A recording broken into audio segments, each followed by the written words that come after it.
Flashback. Hi all, this is കോക്ക്. ഈ സിനിമയുടെ മുത്ത് മാണിക്യ കല്ല് ചക്കരക്കുട്ടൻ തനി രാവണൻ മാത്യു തോമസിന്റെ ഇതിലുള്ള പരിപാടി എന്ന് വെച്ച് കഴിഞ്ഞാൽ അതുപോലത്തെ ഇദ്ദേഹത്തിന് ഹൈപ്പർ ടെൻഷൻ പരിപാടിയൊക്കെ ഉണ്ട്. അത് ശരി, എന്തെങ്കിലും അത് വന്നിട്ട് പിന്നെ പുള്ളിയുടെ ഡയലോഗ് ഡെലിവറി ഒരു സീനിന്റെ അകത്ത് പെർഫോം ചെയ്യുക. അതേ പറഞ്ഞ പ്രിയദർശൻ പടങ്ങളിലെ പോലെ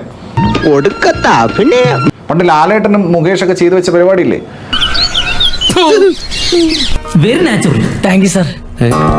അതായത് സീനകത്ത് പെർഫോം ചെയ്തിട്ട് പെർഫോമൻസ് കൊണ്ട് പടത്തിന് ഹൈ ആക്കുക. അങ്ങനെയൊക്കെ വഴിയില്ലോ.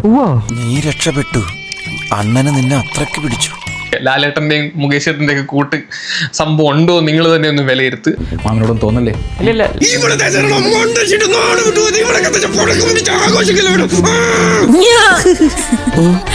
എന്റെ അമ്മയെ നാട്ടിച്ച് ഇവൾക്ക് അറിയാം ഇവളുടെ ഉണ്ടക്കണ്ണിൽ ഞാൻ കണ്ടതാ.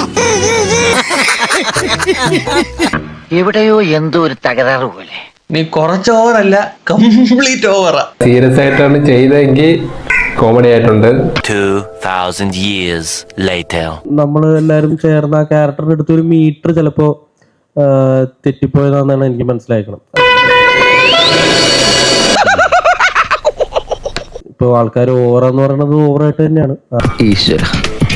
ദ്രോഹി, നിന്റെ നാക്ക് പുഴുത്തു പോകും. മെജോറിറ്റി ഓഫ് ആൾക്കാർക്ക് അത് വർക്കായിട്ടില്ല എന്നുള്ളത് അത് മനസ്സിലാക്കുക എന്നുള്ളതാണ്. ഇനി ഇത് ആവർത്തിക്കരുത്. എനിക്ക് മനുഷ്യത്വത്തെക്കാൾ പ്രധാനം സത്യവും നീതിയുമാണ്. ഓഡിയൻസും അല്ലെങ്കിൽ പ്ലാറ്റ്ഫോം മാറിയതിന്റെ പ്രശ്നമല്ല, നമ്മൾ ആ സമയത്ത് ഷൂട്ടിന്റെ സമയത്ത് എടുത്തൊരു ജഡ്ജ്മെന്റ് പ്രശ്നമാണ്. അല്ല, എന്തെങ്ങനെയൊക്കെ പറയണേ? പിന്നെ ഞാൻ എങ്ങനെയൊക്കെ പറയണം? എന്തുകൊണ്ടാണ് അത് അവർ പറയുന്നതെന്ന് മനസ്സിലാക്കി ഇംപ്രൂവ് ചെയ്യാൻ നോക്കുക, അല്ലെങ്കിൽ അത് കറക്റ്റ് ചെയ്യാൻ നോക്കുക എന്നുള്ളതാണ്. പേഴ്സണൽ ആയിട്ട് പറയുക, I am proud of U.